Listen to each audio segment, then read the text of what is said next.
Hello बच्चों, आज मैं आप लोगों को क्लास 6 का डीओई की तरफ से आपको प्रैक्टिस पेपर मिला है। ये आपके एनुअल टर्म के लिए एक मिड टर्म का पेपर मिला था, वो ऑलरेडी चैनल पे अपलोड है। अब ये एक पेपर आया है आपके पास मैथ्स का जो एनुअल टर्म के लिए। तो चलिए स्टार्ट करते हैं हम अपना पेपर। एक बार इंस्ट्रक्शंस देख लें। टोटल आपको इसमें 16 क्वेश्चंस मिलने वाले हैं और वो अलग अलग सेक्शंस में डिवाइड है। 5 सेक्शंस है, ABCDNE, जिसमें से आपको पता है ए सेक्शन आपके पास MCQ होता है, जो बी सेक्शन होता है वो आपके पास 2 मार्क्स के क्वेश्चंस होते हैं, सी सेक्शन में 3 मार्क्स के होते हैं एंड डी सेक्शन में 5 मार्क्स के होते हैं और ई सेक्शन में आपके पास केस स्टडी होती है। तो वही सारी इंस्ट्रक्शंस आपको यहाँ पर लिख के दी गई हैं। ठीक है, कैलकुलेटर आपको यूज़ नहीं करना, इस चीज़ का ध्यान रखना। सारे क्वेश्चंस करने कंपलसरी है और हर क्वेश्चन के आगे सीरियल नंबर ज़रूर लिखना है। चलिए स्टार्ट करते हैं अपने सेक्शन ए से। जैसे कि आपको पता है MCQ क्वेश्चन है, तो 12 क्वेश्चन है और 12 के 12 MCQ है। क्वेश्चन नंबर 1 है आपके पास, the next term of the sequence. इस सीक्वेंस की नेक्स्ट टर्म बताओ।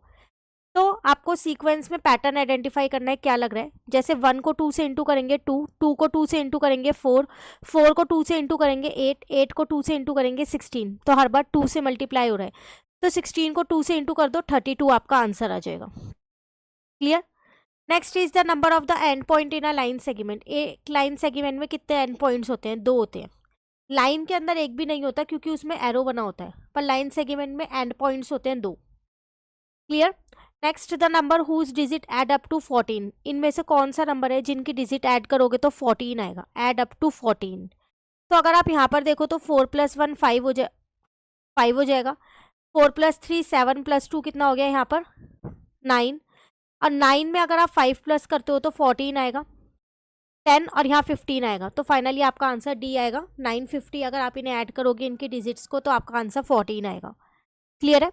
Now the next is in the sentence the quick brown fox jumps right over the little lazy dog, the number of times letter E appear. इसमें बताओ ई कितनी बार आया है। तो एक बार तो यहाँ पर आया है, उसके बाद और कहीं दिख रहा है क्या? एक बार यहाँ दिख रहा है, एक बार यहाँ दिख रहा है, 3 बार हो गया। और कहीं तो नहीं है, और कहीं नहीं है, तो इसका आंसर 3 आ गया। Clear. Now the next is the prime number which is divisible by 5। वो प्राइम नंबर जो 5 से डिविजिबल है। तो प्राइम नंबर तो 5 ही होगा ना, क्योंकि 35 प्राइम नंबर नहीं होता, 25 भी नहीं होता, 15 भी नहीं होता। तो 5 ही इसका आंसर होगा और वो 5 से डिविजिबल भी है। Clear. Next is the mix fraction 47/9 का मिक्स फ्रैक्शन आपको लिखना है। तो 9 5 जब 45 हो जाएगा, 2 रिमाइंडर बच गया। वी शेप में हम इसको लिखते हैं, ये हमने सीखा था। तो 5 2/9 आपका आंसर आ गया। क्लियर है। Next is the area of rectangle garden that is 50 metre long is 1000 square metre. The width of the garden is, आपके पास एक रेक्टेंगुलर गार्डन है जिसका एरिया आपको दे रखा है 1000 है, उसके साथ साथ इसकी लेंथ भी दे रखी है, पर इसकी ब्रेथ आपको फाइंड करनी है। तो 50 यहाँ पर इसके साथ मल्टीप्लाई का है, तो हमने सीखा था दूसरी साइड जाता है तो ये डिवाइड का हो जाता है। 0 से 0 कैंसिल हो गया, आपका आंसर कितना आ गया यहाँ पर 20 metre. Clear. Now the prime factorisation of 84। 84 के प्राइम फैक्टराइजेशन निकालने, तो 2 की टेबल में ये 42 पे आता है, देन 2 की टेबल में ये 21 पे आता है। 3 7 जा आ जाएगा और 7 1 जा, तो 2 बार 2 हो गया, एक बार 3 एक बार 7, ए ही इसका आंसर है। Next the equivalent fraction of 1/5। 1/5 का इक्विवेलेंट फ्रैक्शन मतलब कट करके 1/5 आए, इसे कट करोगे तो 1/5 ही आ रहा है, इसको कट करोगे तो 1/3 आ रहा है। इसे कट नहीं कर सकते, ये ऑलरेडी लोएस्ट फॉर्म में है क्योंकि 11 मेरा प्राइम नंबर है और ये 5 ही है। तो फाइनली इसका आंसर क्या हो गया? सी हो गया। क्लियर है। नेक्स्ट है the distance between the centre and any point on the circle. Centre से सर्कल के किसी भी पॉइंट पे अगर एक डिस्टेंस, इनके बीच का डिस्टेंस है, उसे क्या बोलते हैं? उसे हम बोलते हैं रेडियस। आप ये कहीं पर भी लगा सकते हो डिस्टेंस, ये हमेशा आपकी रेडियस कहलाती है। क्लियर। नेक्स्ट आपसे कह रहा है the number of line of symmetry in a square. एक स्क्वायर के अंदर कितनी लाइन ऑफ सिमेट्री होती है? एक स्क्वायर के अंदर 4 लाइन ऑफ सिमेट्रीज होती है, क्योंकि स्क्वायर की सारी साइड्स इक्वल होती है। नेक्स्ट है द लास्ट सेक्शन, ये कंप्लीट हो जाएगा। कह रहा है Lakshmi has credits of ₹30 40 and 50 and debits of ₹40 50 and 60 in her saving account. एक गर्ल है, उसके सेविंग अकाउंट में इतना तो क्रेडिट है और इतना डेबिट है। तो बताओ बैलेंस कितना हो उसके अकाउंट में। तो क्रेडिट है कितना, अगर आप टोटल करते हो क्रेडिट का, तो 30 + 40 70 + 150 120 उसके पास क्रेडिट है। और अगर मैं यहाँ डेबिट की बात करूँ कि उसके में कितना डेबिट है, 40 + 60 100, 100 में इसे प्लस करोगे तो 150, तो डेबिट ज़्यादा है 30 से, ज़्यादा है ना, तो डेबिट है 30 का। क्रेडिट ज़्यादा होता तो आप क्रेडिट लिख देते। क्लियर। नाउ सेक्शन बी पे आते हैं। यहाँ पर 2 मार्क्स क्वेश्चन है। Find the prime factorisation of 196। 196 का आपको क्या करना है, यहाँ पर प्राइम फैक्टराइजेशन निकालना है। तो 2 की टेबल में 196 आता है आपके पास। 2 9 जा 18 हो गया, 1 यहाँ 6, 2 8 जा 16, 98 भी आता है 2 की टेबल में।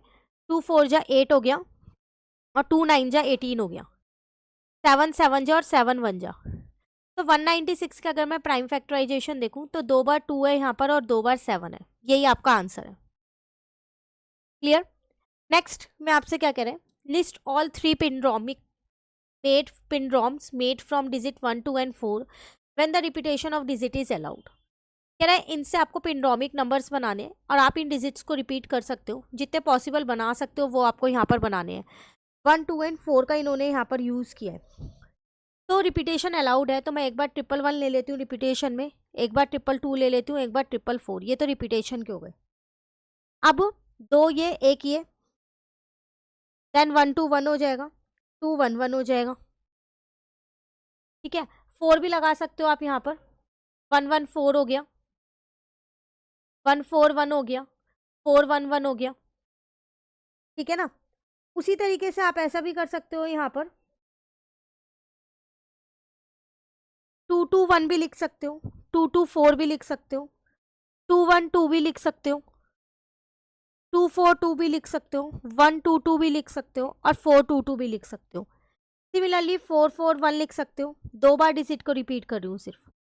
4 2 2 लिख सकते हो, 4 1 4 लिख सकते हो, 4 2 4 भी लिख सकते हो, 144 भी लिख सकते हो और 244 भी लिख सकते हो। आप अगर डिजिट रिपीट नहीं करेंगे तो 1 2 4 बन सकता है एक आपके पास, 1 4 2 बन सकता है आपके पास, 2 1 4 बन सकता है, 2 4 1 भी बन सकता है, 4 1 2 भी बन सकता है और 4 2 1 भी बन सकता है।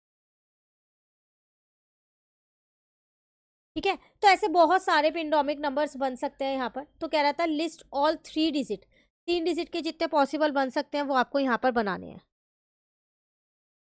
क्लियर।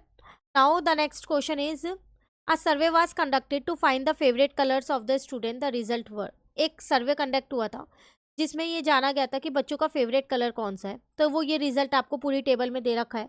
आपसे कह रहा है इसकी फ्रीक्वेंसी डिस्ट्रीब्यूशन टेबल आपको बनानी है। तो कैसे बनाओगे यहाँ पर frequency distribution table, question number 4 है आपके पास ये।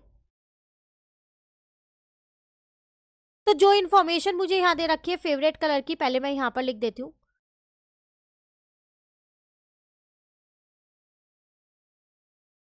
नेम ऑफ कलर,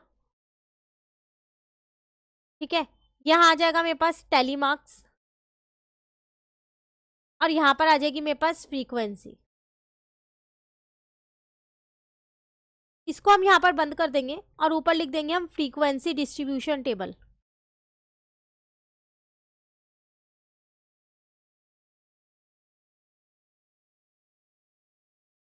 ठीक है, आप प्रॉपर पेंसिल और स्केल से इसको बनाइएगा। सबसे पहले कलर्स के नाम अगर हम देखें तो आपको ब्लू दिख रहा है, पिंक दिख रहा है और रेड दिख रहा है और येलो, ग्रीन भी है, 4 5 कलर है। तो पहले हम यहाँ कलर्स के नाम लिख लेते हैं। ब्लू, ग्रीन, रेड,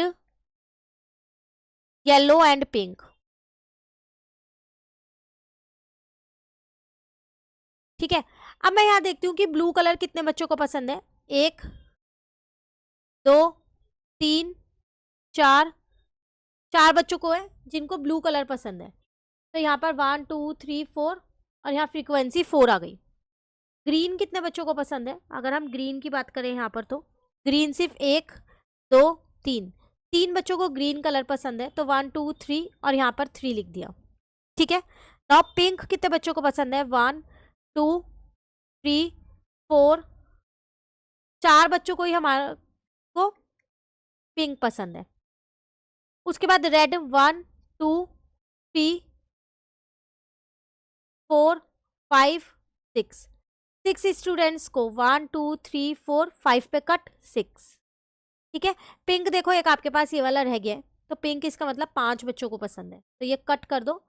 5 पे पता है ना टैली मार्क कट होता है, और यहाँ पर आ जाएगा 5।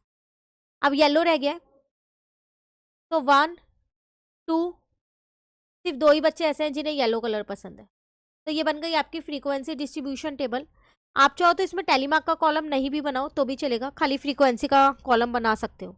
अब बना दोगे तो अच्छी बात है। ठीक है, नाउ द नेक्स्ट, इसके चॉइस में एक और क्वेश्चन दिया है, आप चाहो तो ये वाला क्वेश्चन कर लो चाहे चॉइस वाला, बट हम दोनों करेंगे।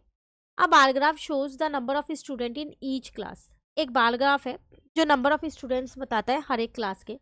The bar graph for class 5th का जो है वो है 10 यूनिट्स हाई। मतलब बार ग्राफ का मतलब समझते हो ना आप लोग, जो ऐसे बनता है, ये 10 यूनिट हाई है, और क्लास 6th का जो है वो 13 यूनिट हाई है। अब एक यूनिट में अगर 4 बच्चे हैं तो टोटल नंबर ऑफ स्टूडेंट्स बताने हैं दोनों क्लास में कितने होंगे। तो 5th क्लास का 10 यूनिट है, तो हम यहाँ पर निकालते हैं और डाल देते हैं इसको। तो number of students in class 5th 10 बच्चे हैं, उसके अंदर 10 यूनिट्स है, और एक यूनिट में 4 बच्चे हैं, तो फिर 10 इंटू में 4 करोगे तो 40 स्टूडेंट्स हो गए। सेम ऐसी नंबर ऑफ स्टूडेंट्स इन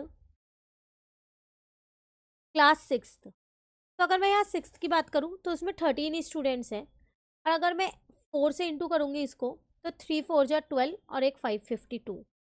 तो टोटल स्टूडेंट्स आ गए मेरे पास यहाँ इन बोथ क्लासेस 40 प्लस 52, दोनों को प्लस कर दोगे तो आपका आंसर कितना आ जाएगा 92। दोनों क्लासेस के मिला के 92 स्टूडेंट्स है। Clear? Now the next is a triangle has one right angle and another angle is 40, find the third angle. एक ट्राइंगल है जो कि राइट एंगल ट्राइंगल है। क्वेश्चन नंबर है हमारे पास 5। तो मैंने यहाँ पर एक राइट एंगल ट्राइंगल ड्रॉ कर लिया। तो राइट एंगल है तो मतलब एक तो 90 डिग्री है, दूसरा एंगल आपको 40 गिवन है, कोई सा भी ले सकते हो, आपकी मर्जी है। तीसरा एंगल आपको फाइंड करना है। तो हमको पता है कि एक ट्राइंगल के तीनों एंगल्स का सम कितना होता है 180। तो इसका मतलब 40 प्लस 90 प्लस एंगल सी जो है वो 180 के बराबर होगा। आपको रीजन लिखना पड़ेगा, angle sum property of triangle, angle sum property of triangle. ठीक है, तो ये आ जाएगा आपके पास 130, यहाँ पर एंगल सी ऐसी है और ये 180 ऐसी है। तो यहाँ से मैंने एंगल सी निकाल लिया, 180 माइनस का 130, मेरा आंसर कितना आ गया यहाँ पर 50 डिग्री आ गया। क्लियर? Question number 5। चलिए क्वेश्चन नंबर 6 में आपसे क्या कह रहे हैं यहाँ पर, फिल इन द ब्लैंक्स। आपको यहाँ पर ये ब्लैंक्स फिल करने हैं, इस पैटर्न को फॉलो करो पहले। 1 is equal to 1, 1 plus 2 plus 1 plus 1 4, बीच में एक 2 ऐड हो गया है, अब फिर ये नंबर रिपीट हो गया, अब 3 ऐड हो गया तो ये दोनों नंबर रिपीट हो गए। अब 1 प्लस 2 प्लस 3 प्लस 4, अब पीछे के नंबर्स हमने रिपीट कर दिए, तो इसका आंसर 16 आएगा। देखो जब हमने 2 ऐड किया तो इसका स्क्वायर आ गया 4, 3 ऐड किया तो इसका स्क्वायर 9 आ गया, अब 4 ऐड किया तो इसका स्क्वायर कितना आ जाएगा 16 आ जाएगा। क्लियर? तो ऐड करने की जरूरत नहीं है, और चाहो तो करके भी देख सकते हो, 16 ही आएगा। नेक्स्ट लास्ट, देन ये सेक्शन भी complete. Find the common factor of 20 and 36। 20 और 36 के कॉमन फैक्टर निकालने हैं।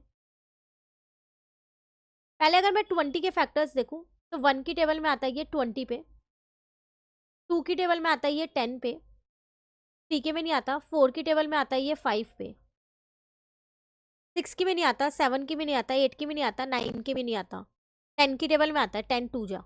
तो यही इसके कॉमन फैक्टर है। 5 10 और 20 इनको पास में ही लिख लेते हैं। दूसरा नंबर था मेरे पास 36। अब ये 1 की टेबल में आता है 36 पे, 2 की टेबल में भी आता है ये 18 पे आता है, 3 की टेबल में आता है 12 पे, 4 की टेबल में आता है 9 पे, 4 9 जा, 5 की टेबल में नहीं आता, 6 की टेबल में आता है 6 6 जा, 7 की में नहीं आता, 8 की में नहीं आता, 9 की में आता है, 10 की में नहीं आता, 11 की में नहीं आता, 12 की में आता है। आगे के फैक्टर्स लिख दिए। अब इनमें कह रहा है मुझे कॉमन फैक्टर्स लिखो। तो कौन कौन से कॉमन है? एक तो दोनों में 1 कॉमन है, एक दोनों में 2 कॉमन है, एक दोनों में 4 कॉमन है। उसके अलावा कोई और कॉमन है? नहीं। तो 1, 2 एंड 4 आपका आंसर आ गया। क्लियर? तो ये था question 7, section B complete. Section C में 3 ही क्वेश्चन है, 8 में चॉइस मिली है, 9 और 10। तो चलिए स्टार्ट करते हैं अपना सेक्शन सी। तो इसमें क्वेश्चन नंबर 8 है आपके पास, construct a rectangle, chapter number 8 का क्वेश्चन है, playing with construction. Construct a rectangle one of whose side is 4 centimetre and the diagonal is of length 8 centimetre. आपको एक रेक्टेंगल कंस्ट्रक्ट करना है जिसकी एक साइड आपको 4 सेंटीमीटर दे रखी है और उसके डायगोनल की लेंथ दे रखी है 8 सेंटीमीटर। ये नहीं आता तो चॉइस में एक और क्वेश्चन है, पर है वो भी कंस्ट्रक्शन का ही। Construct a rectangle one of whose side is 3 centimetre and diagonal of length 7 centimetre. Same ही क्वेश्चन है, सिर्फ साइड की लेंथ और डायगोनल की लेंथ चेंज कर दी है। तो हम यहाँ पर एक कंस्ट्रक्ट कर लेते हैं, ठीक है, दूसरा आप खुद से ट्राई कीजिएगा। तो 4 सेंटीमीटर की एक साइड दे रखी है, तो आप क्या करो, यहाँ पर जैसे जैसे स्टेप्स मैं बता रहा हूँ वैसे वैसे फॉलो करना। आपको एक यहाँ पर नीचे 4 सेंटीमीटर की लाइन ड्रॉ करनी है। इसको कुछ भी नाम दे दो, ए और बी मैंने यहाँ नाम दे दिया, ठीक है। अब मुझे पता है कि रेक्टेंगल का हर एक एंगल 90 डिग्री होता है, तो मैंने क्या किया, यहाँ पर एक 90 डिग्री का एंगल कंस्ट्रक्ट कर लिया। इसको आप प्रोटेक्टर से बना सकते हो क्योंकि आपकी बुक में ऑप्शन है प्रोटेक्टर का भी और कंपास का भी। तो मैंने यहाँ 90 डिग्री का एंगल बना लिया। अब डायगोनल का मतलब है, देखो अगर मैं यहाँ एक रफ फिगर बनाऊं तो डायगोनल का मतलब होता है ये या फिर ये, जो मुझे यहाँ पर लेंथ गिवन है ऑलरेडी 8 सेंटीमीटर। अब आपको क्या करना है, पहला स्टेप समझ में आ गया, दूसरा स्टेप था 90 डिग्री। फर्स्ट स्टेप था आपको क्या करनी थी, लाइन बनानी थी 4 सेंटीमीटर की। दूसरा स्टेप था आपको 90 डिग्री का एंगल बनाना था, किसके ऊपर, ए के ऊपर। अब तीसरा स्टेप है, आपको कंपास में पेंसिल को फिट करो और 8 सेंटीमीटर का कंपास ओपन कर लो। क्यों? क्योंकि आपके डायगोनल की लेंथ 8 सेंटीमीटर है, ठीक है। यहाँ से आप क्या करोगे, थर्ड स्टेप में कंपास को ओपन करोगे 8 सेंटीमीटर का, ओपन हो गया। अब उसके बाद नेक्स्ट स्टेप है आपके पास, बी पे रखो, बी पॉइंट पे कंपास का पॉइंट रखो, बी पॉइंट के ऊपर, और यहाँ पर एक 8 सेंटीमीटर की आर्क लगा दो। अगर आपका ये छोटा पड़ रहा है तो आप इसे एक्सटेंड कर सकते हो कितना भी। क्लियर है? अब आपको क्या करना है, यहाँ पर आर्क लग गई तो इस पॉइंट को इस पॉइंट से ज्वाइन कर सकते हो बी से। तो ये आपके डायगोनल की लेंथ आ गई आपकी 8 सेंटीमीटर। रेक्टेंगल का हर एक एंगल 90 होता है, तो आप बी पे रख के भी एक 90 डिग्री का एंगल यहाँ पर बना सकते हो, ठीक है। और दूसरी बात, रेक्टेंगल के जो दोनों डायगोनल्स है वो हमेशा इक्वल होते हैं। यहाँ तक क्लियर हो गया? बी पॉइंट पे रख के 8 सेंटीमीटर का आपको आर्क लगाना था एक ही साइड पे, और उसके बाद बी पे आपको दोबारा क्या करना था, 90 डिग्री का एंगल बना देना था। अब ए पे रखो कंपास का पॉइंट, वही 8 सेंटीमीटर ओपन है, और यहाँ पर एक आर्क लगा दो। और इन दोनों आर्क को आप क्या करो, जहाँ ये कटिंग पॉइंट है इन्हें ज्वाइन कर दो, ठीक है। मैं फ्री हैंड से बना रही हूँ इसलिए मेरा ये प्रॉपरली ज्वाइन नहीं हुए, बट आप प्रॉपर बनाओगे तो ये आर्क पे ही टच होगा, ठीक है। और ये आपकी 4 सेंटीमीटर ही आनी चाहिए क्योंकि ये भी 4 है। रेक्टेंगल की अपोजिट साइड्स इक्वल होती है, और ये दोनों साइड भी आपकी सेम आनी चाहिए लेंथ में, आप मेजर करके देखना। क्लियर हो गया? कहीं पर डाउट हो आप मुझसे दोबारा पूछ सकते हैं। जैसे जैसे स्टेप बाय स्टेप मैंने आपको बताया है, एक एक स्टेप उस पर आप वीडियो को पॉज करो और एक एक स्टेप बनाते रहो, तो आपका एक बार में एक्यूरेट बनेगा। और उसके बाद ये वाला भी आप ट्राई खुद से कीजिएगा। कहीं डाउट हो आप कमेंट करके पूछ लेना, मैं एक सेपरेट वीडियो में कंस्ट्रक्शन में सिर्फ रेक्टेंगल ही आपको समझा दूंगी कि कैसे ड्रॉ करते हैं प्रॉपर पेंसिल और स्केल की हेल्प से, ठीक है। चलिए नेक्स्ट आ जाते हैं क्वेश्चन नंबर 9 में। कह रहा है complete the following grid with suitable integer positive और negative to make the require border sum. आपको बॉर्डर सम -4 करना है, तो आपको इस ग्रिड को क्या करना है, यहाँ पर कंप्लीट करना है। आप पॉजिटिव और नेगेटिव कोई भी इंटीजर्स यहाँ पर ले सकते हो। तो चलिए फिर फिल करते हैं। देखो अब यहाँ पर 6 लिखा है, आपको -4 चाहिए सम, तो कैसे बनाओगे यहाँ पर -4? तो नंबर्स को इस तरीके से फिल करना कि जब आप चाहे ऐसे प्लस करो, चाहे ऐसे प्लस करो, चाहे ऐसे प्लस करो, चाहे ऐसे प्लस करो, आंसर -4 आना चाहिए। तो देखिए यहाँ पर इस ग्रिड को मैंने कंप्लीट किया है, तो अगर मैं इन तीनों नंबर्स को प्लस करती हूँ, 6 -1 -9 को -4 आएगा। इस तरीके से प्लस करती हूँ -9 3 और 2 तो भी 4 आ रहा है माइनस का। इस तरीके से प्लस करती हूँ तो भी माइनस का 4 आ रहा है, और इस तरीके से प्लस करती हूँ तो भी माइनस का 4 आ रहा है। आप इसमें कोई और नंबर भी रख सकते हो, बट ये ध्यान रखना सम करने के बाद -4 ही आना चाहिए। क्लियर है? तो ये चैप्टर नंबर 10 का आपके पास क्वेश्चन था। हमने एनसीईआरटी से चैप्टर कर रखा है, चैनल पे अपलोड है, आप वहां से इस टॉपिक को एक बार अच्छे से समझ सकते हैं। चलिए आते हैं क्वेश्चन नंबर 10 पे। देन हमारा ये वाला सेक्शन भी कंप्लीट, फिर हम डी सेक्शन पे आ जाएंगे। कह रहा है right the following fraction in ascending order. इन्हें असेंडिंग ऑर्डर में लिखो। असेंडिंग ऑर्डर में लिखने के लिए पहले इनके डिनोमिनेटर सेम होने चाहिए, हम तभी लिख सकते। तो चलो पहले उन्हें सेम करते हैं। 7/10 है और 12/15 है, यहाँ पर लिख लेते हैं एक बारी।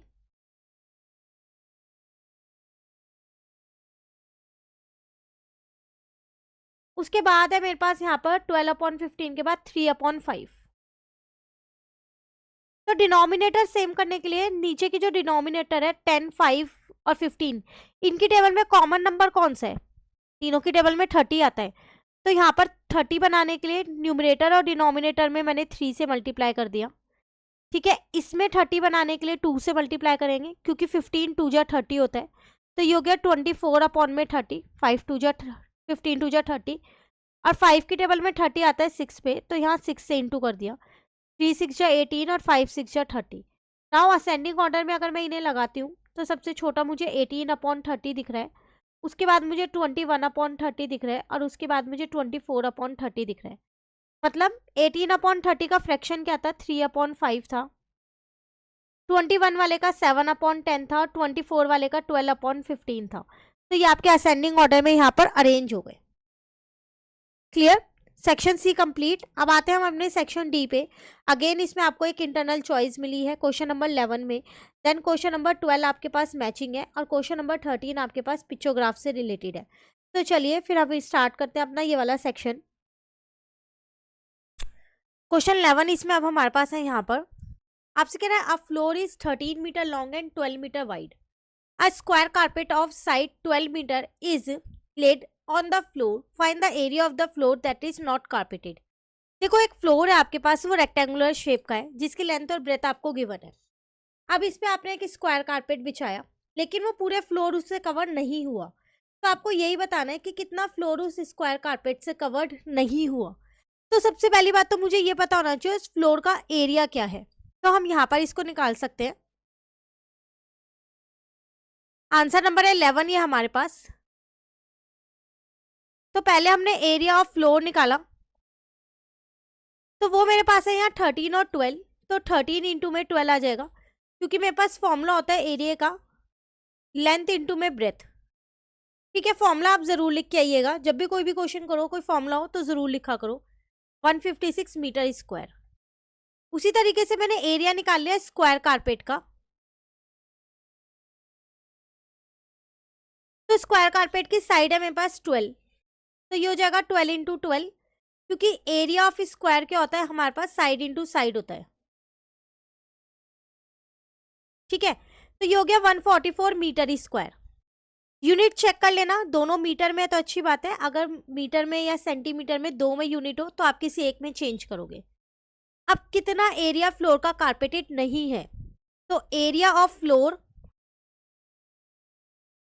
दैट इज नॉट कारपेटेड, तो वो कितना हो जाएगा? टोटल एरिया था 156, उसमें से 144 पे तो कारपेट बिछा दिया, तो बाकी का बचा 12। तो 12 मीटर स्क्वायर एरिया ऐसा है जिस पे कारपेट नहीं लगा है। क्लियर?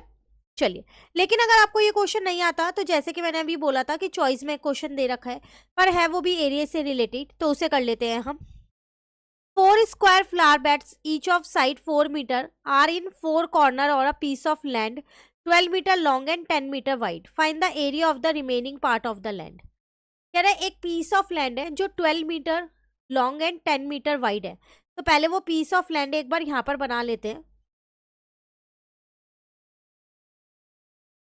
तो ये 10 मीटर वाइड है और 12 मीटर लॉन्ग है, ये दे रखा है। इसमें से आपने कॉर्नर्स में से ऐसे 4 स्क्वायर बेड्स निकाले हैं। आपको ये 4 स्क्वायर बेड्स भी बता रखे हैं 4 मीटर के हैं। आपको जो रिमेनिंग पोर्शन है ना, जिसको मैं शेड कर दूं, आपको ये बताना है कि ये कितना बचा है। तो सबसे पहली बात, आप यहाँ पर एरिया ऑफ लैंड निकाल सकते हो L इंटू बी करके ही। तो 10 इंटू में 12 करके, तो 120 मीटर स्क्वायर आ गया। फॉर्मूला ऊपर वाले ही आपको यहाँ लिखना है L इंटू बी। उसके बाद आप एरिया ऑफ 1 स्क्वायर बेड भी निकाल सकते हो, साइड इंटू साइड करके, मतलब 4 इंटू 4 करके 16 आ गया मीटर स्क्वायर। आपने कितने निकाले थे? 4 फ्लावर स्क्वायर बेड्स निकाले हैं, ठीक है। स्क्वायर फ्लावर स्क्वायर बेड्स लिख देना यहाँ।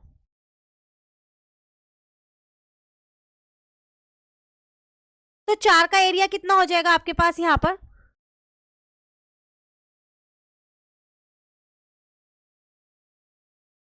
4 से इसे इंटू कर दोगे, तो 16 इंटू में 4, ठीक है ना। एक का निकाल लिया, 4 से इंटू कर दिया मैंने यहाँ, तो मेरा आंसर कितना आ जाएगा यहाँ पर? 64। तो इतने एरिया में से आपने इतना एरिया निकाल दिया, तो रिमेनिंग बच गया, area of remaining part of land.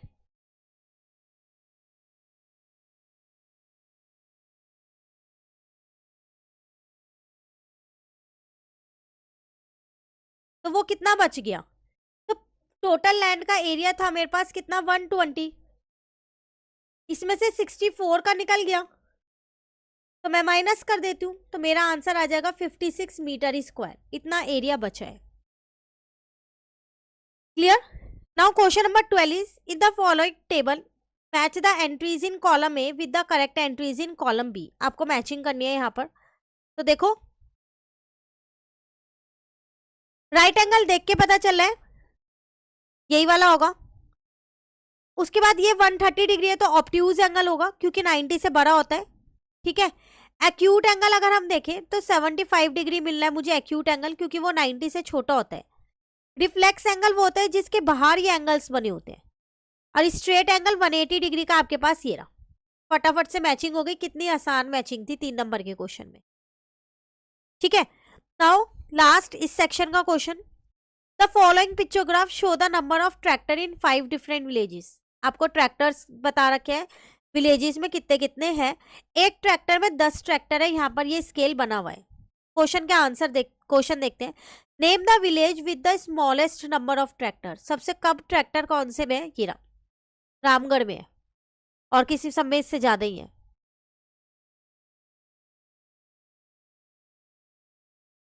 Name the village with the greatest number of tractor. सबसे ज्यादा किस में है? संतगढ़ में है। जब ट्रैक्टर विलेज का नाम पूछे तो विलेज का नाम लिखना है, जब नंबर ऑफ ट्रैक्टर पूछे तो नंबर ऑफ ट्रैक्टर्स लिखने हैं, ठीक है। Now find the number of tractors in village Lakhimpur. Lakhimpur में कितने हैं भाई? 1 2 3 4 5 है, लेकिन एक ट्रैक्टर में 10 ट्रैक्टर है, तो 5 के अंदर कितने हो जाएंगे? 50 हो गए, ठीक है। How many more tractor does village Santgarh have then village Shahpura. कितने ट्रैक्टर इसमें ज्यादा है एज कंपेयर टू दिस? तो इसमें 1 2 3 4, मतलब 4 इंटू 10 40 ट्रैक्टर्स है। इसमें 1 2 3 4 5 6 7, तो 7 इंटू में 10 मतलब 70 ट्रैक्टर्स है। तो कितने ज्यादा है? 30 ज्यादा है। तो आप यहाँ पर लिख दोगे 70 माइनस का 40, 30 आपका answer. Clear? Now find the total number of tractor in Ramgarh and Lakhimpur village together. इन दोनों का, तो इसमें 1 2 3 4 5 है, तो 5 इंटू 10 15 हो गए, 50 हो गया। और रामगढ़ में देख लो कितने हैं भाई? 2 ही है, तो 20 प्लस 50 70 इसका आंसर आ गया। क्लियर है? नाउ सेक्शन ई पे आ गए। केस स्टडी है, लास्ट सेक्शन है हमारे पास, इसमें 3 क्वेश्चन है। During a mathematics class, the teacher was explaining the concept of perfect number. She told her student that a number for which the sum of all its factor is equal to the twice the number is called perfect number. कह रहे maths की class में teacher क्या concept explain कर रही थी कि perfect number क्या होते हैं। परफेक्ट नंबर वही नंबर होते हैं कि जब आप किसी नंबर के फैक्टर्स निकालो तो उनका जो सम होता है वो किसके बराबर होता है? जो वो नंबर था ना जिसके फैक्टर्स आप निकाल लेते उसके ट्वाइस के बराबर होता है, ठीक है। अब बेस्ड ऑन द इंफॉर्मेशन आपको आंसर करने हैं इनके। Right all the factors of number 20 के आपको क्या करना है? यहाँ फैक्टर्स लिखने हैं। तो 1 की टेबल में 10 पे आता है, सॉरी 1 की टेबल में 20 पे आता है ना, 10 पे क्यों लिख दिया हमने। 2 की टेबल में 10 पे आता है। ठीक है, थोड़ा सा दूर लिखते हैं, सारे नंबर्स नहीं आएंगे। 3 के भी नहीं आता, 4 की टेबल में आता है 5 पे। 6 की भी नहीं आता, 7 8 9 की भी नहीं आता। ठीक है, 10 की में आता है 10 2 जा। तो ये सारे फैक्टर्स हमने लिख दिए। सेम ऐसे ही 28 के फैक्टर्स आपको लिखने हैं यहाँ पर। तो 28 1 की टेबल में आता है, 28 पे ही आता है। 2 की टेबल में आता है, ये किस पे आता है, 14 पे आता है। 3 की में नहीं आता, 4 की टेबल में आता है, 4 7 जा। 5 की में नहीं आता, 6 की में नहीं आता, 7 4 जा 28 हो गया। 8 की में नहीं आता, 9 की में नहीं आता, 10 की में नहीं आता, 11 अब किसी की में भी नहीं आता। ये इसके फैक्टर्स हो गए। नाउ थर्ड में कह रहे हैं show that 20 is not a perfect number. Show करो कि 20 परफेक्ट नंबर नहीं है। तो अभी हम ऊपर करके आए हैं कि परफेक्ट नंबर क्या था, उसके फैक्टर्स का सम। तो पहले हम यहां लिखते हैं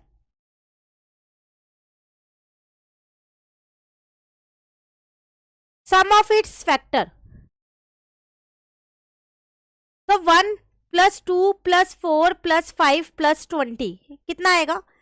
देखो 4 प्लस 2 6 7 12 और 12 में अगर आप 20 को प्लस करोगे तो आपका आंसर कितना आएगा 32। और ट्वाइस ऑफ 20 करो तो 2 इंटू में 20 करोगे तो आंसर 40 आ रहा है। जबकि दोनों बराबर होने चाहिए ना, तो 40 इज नॉट इक्वल टू 32 है। तो इसलिए 20 जो है वो परफेक्ट नंबर नहीं है। अब कह रहे हैं शो करो कि 28 परफेक्ट नंबर है। तो 28 के फैक्टर्स का फिर वही सम करते हैं। तो उसको यहां पर कर लेते हैं सम ऑफ इट्स फैक्टर्स। तो 1 प्लस 2 प्लस 4 7 14 और 28। अभी ने अगर हम प्लस करें 4 प्लस 2 6 प्लस 1 7 हो गया। ठीक है, 7 प्लस 7 14 हो गया, 14 प्लस 14 28, 28 प्लस 28 56 हो गया। एंड ट्वाइस ऑफ 28 देखे तो वो भी 56 है, दोनों इक्वल है ना। Hence 28 is a perfect number.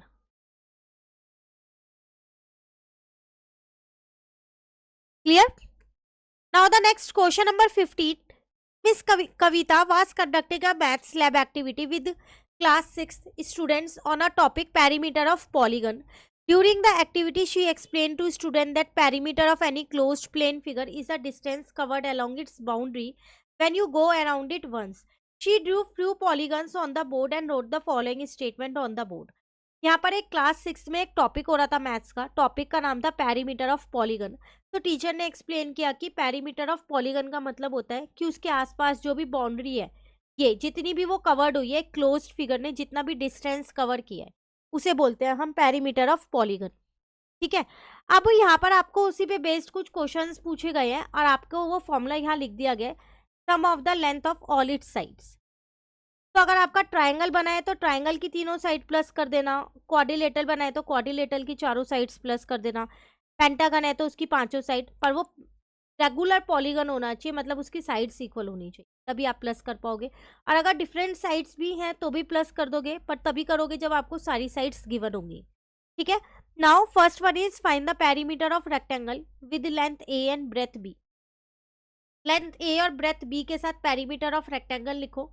तो पेरीमीटर का फॉर्मूला रेक्टेंगल का आपको वैसे भी पता है, 2 मल्टीप्लाई एल प्लस बी होता है। तो 2 मल्टीप्लाई एल प्लस बी मैंने यहाँ लिख दिया, जिसमें 2 का एल की जगह ए और बी की जगह बी है।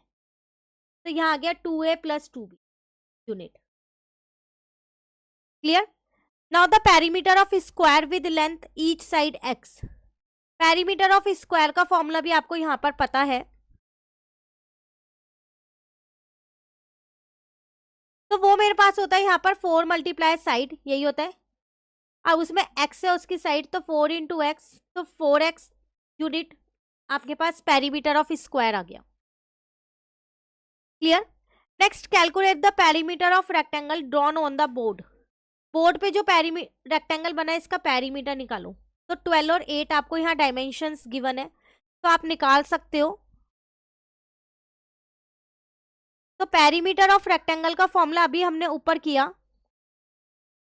2 मल्टीप्लाई में l प्लस बी होता है, जिसमें मुझे l दे रखी है 12 और b दे रखी है 8 यहाँ पर। तो मेरे पास आंसर आ गया 20, इंटू कर दिया तो 40 यूनिट्स आ गया। यूनिट भी गिवन है शायद सेंटीमीटर, तो आप यहाँ पर सीधा सेंटीमीटर ही लगाओ। पर अगर आपको ये नहीं आता तो चॉइस में एक क्वेश्चन और दे दिया इन्होंने कि पेरीमीटर ऑफ स्क्वायर निकालो, जो बोर्ड पे बना हुआ है, जो कि 5 सेंटीमीटर का बना हुआ है। तो फॉर्मूले आते हैं तो आप दोनों क्वेश्चन कर सकते हो, पर करना एक ही है नंबर, क्योंकि एक ही का ही मिलेगा। तो वो होता है 4 मल्टीप्लाई में साइड, तो 5 सेंटीमीटर का बना है तो 4 इंटू में 5, तो 20 सेंटीमीटर आपका आंसर। क्लियर? नाउ नेक्स्ट एक केस स्टडी रह गई है, देन ये पूरा पेपर हमारा कंप्लीट हो गया। इसमें आपसे क्या कह रहा है, it is a cold winter evening and Ravi, Priya and Anuj are sitting with their grand mother near a warm kitchen stove. She is making jaggery chikki. She prepare a big rectangular chikki slab and cut it into 12 pieces. Grandmother give 2 pieces to Ravi, 3 pieces each to Priya and Anju, and remaining pieces are stored in a container. देखो यहाँ पर आपके पास 3 जने, Ravi, Priya and Anju, ये अपनी grand mother के साथ बैठे हैं और वहां पर उनके पास एक ये गुड़ से बनी हुई चिक्की है। ठीक है, उनकी ग्रैंड मदर ने ये डिस्ट्रीब्यूट की, रवि को 2 पीस दिए और प्रिया और अंजू को 3 पीस दिए। अब इस टोटल कितने पीस थे, 12, उसने 12 पीसेस में बांटा था इसे। ठीक है, इस इंफॉर्मेशन पे बेस्ड कुछ क्वेश्चन है। What fraction of total chikki piece does Ravi get? Ravi को कितने मिले, उसको 12 में से सिर्फ 2 ही पीस मिले थे, तो 2/12 मिले, तो इसका मतलब कितना मिला, 1/6 मिला, लोएस्ट फॉर्म। अब नेक्स्ट में कह रहा है कि अंजू को कितना मिला, उसको 3/12 मिले थे, लोएस्ट फॉर्म 1/4 उसे मिले थे। ठीक है, फिर कह रहा है find the sum of the fraction of chikki piece received by Ravi and Priya. Ravi and Priya को दोनों को जितने मिले, उन दोनों का आपको क्या करना है, उनका सम करना है। तो पहले हम यहां लिखेंगे fraction of chikki piece received by Ravi. Ravi को कितना मिला था, 2/12 मिला था। सेम ऐसी प्रिया को कितना मिला था, प्रिया और अंजू को सेम मिला था, 3/12। अब आपको इनका सम करना है, तो 2/12 प्लस 3/12 करोगे तो आपका आंसर आ जाएगा 5/12। ये लोएस्ट फॉर्म है, कट नहीं होगा। ठीक है, नेक्स्ट ये नहीं आता तो एक और क्वेश्चन चॉइस में, find any 2 equivalent fraction of the chikki piece store in the container. 2 equivalent fraction निकालने हैं, जो आपने रिमेनिंग पोर्शन कंटेनर में रख दिया था ना, कितना पोर्शन बचा था, 2, 3 और 3, 6, 2, 8 पीसीज यूज किए थे, 4 पीसीज आपने कंटेनर में रखे थे, तो उसके इक्विवेलेंट फ्रैक्शंस निकालने हैं आपको। तो पहले तो हम यहाँ पर लिखेंगे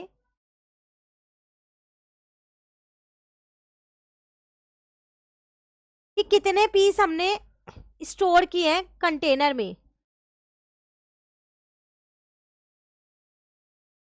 तो 4/12 की है, क्योंकि 3 और 3 तो प्रिया और अंजू को दे दिए 6 और 2 रवि को दे दिए 8, तो 4 बचे, इतने स्टोर किए। अब अगर मैं इसकी लोएस्ट फॉर्म निकालूं तो 1/3 आ रही है, तो इसके इक्विवेलेंट फ्रैक्शन कैसे निकालेंगे,